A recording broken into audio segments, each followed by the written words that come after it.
सप्रेम नमस्कार। सुखावलेल्या बळीराजाला पण आमचा सप्रेम नमस्कार।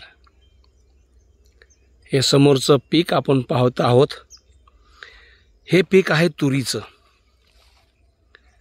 मस्तपैकी तूर भरून आली आहे,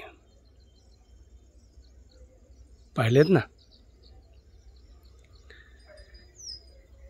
बळीराजाच्या प्रत्येक भावना लहानपणी अनुभवलेली आहेत। शेती पोती करता करता प्रत्येक गोष्ट अनुभवली आणि पुन्हा हे दृश्य पाहताना मन मंत्रमुग्ध होऊन जातं। ह्या वर्षी खूप पाऊस झाला आणि त्या पावसामुळे बळीराजा सुखावला आहे। समोरचं झाड किती विहंगम छान दिसतं पहा। ते शिंदोळीचं झाड आहे। तुम्ही म्हणा हे नारळाचं झाड असेल। शिंदोळी म्हणजे नारळाचाच एक प्रकार असतो, पण त्याला छोटं फळ येतं। अशी भरलेली शेती आहे। पुढच्या बाजूला बघितलं तर ते उंचच्या उंच काळ्याचं गवत आहे बांधावरती आलेलं। आज मी हा व्हिडिओ तुमच्यासमोर शेअर करताना मी तुम्हाला बुडकी दाखवणार आहे। बुडकी, तुम्ही म्हणाल ही बुडकी काय असते,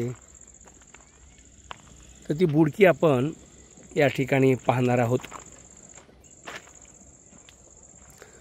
बुडकी म्हणजे जुनी विहीर, जी विहीर एकेकाळी खूप अशी मोठी असते आणि हळूहळू ती आजूबाजूचा गाळ घेऊन ती बुजत आलेली असते आणि मग छोटी आकाराने कमी आणि उंचीनं कमी असलेली ती विहीर, तिला शेवटी लोक बुडकी असं म्हणतात।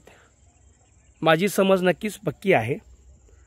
याच बुडकीची सरासरी खोली असेल 4 ते 5 फूट फक्त, किंवा जास्तीत 8 फुटाची खोली। आजी बुडकी गच्च अशी भरलेली आहे। मस्तपैकी बाजूला मस्त लिंबाचं झाड आहे, बाजूला शिंदोळीचं झाड, इकडे बोरीचं झाड। या सगळ्या झाडांच्या सहवासात बुडकी जिवंत झाली आहे। यावर्षी किती पाऊस पडला। 2024चा पावसाळा आठवणीत राहील इतका छान पावसाळा। शेती पोती सगळी मस्तपैकी पिकलेली आहे। बळीराजा सुखी आहे आणि ही बुडकी सुद्धा जिवंत झाली आहे। आपण जर थोडंसं खालच्या बाजूला बघू तर इकडे ह्या जनावरांच्या थोड्याशा पाऊलखुणा आहेत। इकडे जनावरं येतात, माणसंही हात वगैरे धुवून जात असतात। जनावरांना तहान लागली तर जनावर येऊन पाणी पितात। अशी ही बुडकी जिवंत असणं म्हणजे शेतकऱ्यांची समृद्धी आहे असा त्याचा अर्थ आहे।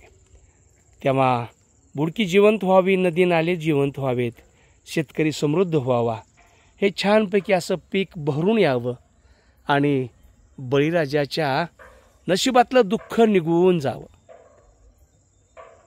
आणि मग एवढं छान पिकलं, पिकणाऱ्या शेतीमालाला भाव आला तर शेतकरी आत्महत्या कशाला करेल।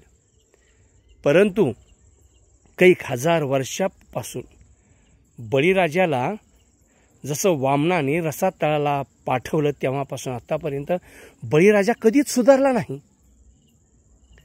त्याच बळीराजाच्या सुधारण्यासाठी राजसत्तेला कळायला पाहिजे, राजसत्तेची समज वाढली पाहिजे आणि मग शेतीमालाला भाव मिळाला पाहिजे, तर बळीराजा सुखी असू शकतो आणि छोटीशी बुडकी याचं दर्शनसुद्धा होऊ शकतं। नमस्कार, रिपोर्टर भूमिपुत्र वाघ। नमस्कार।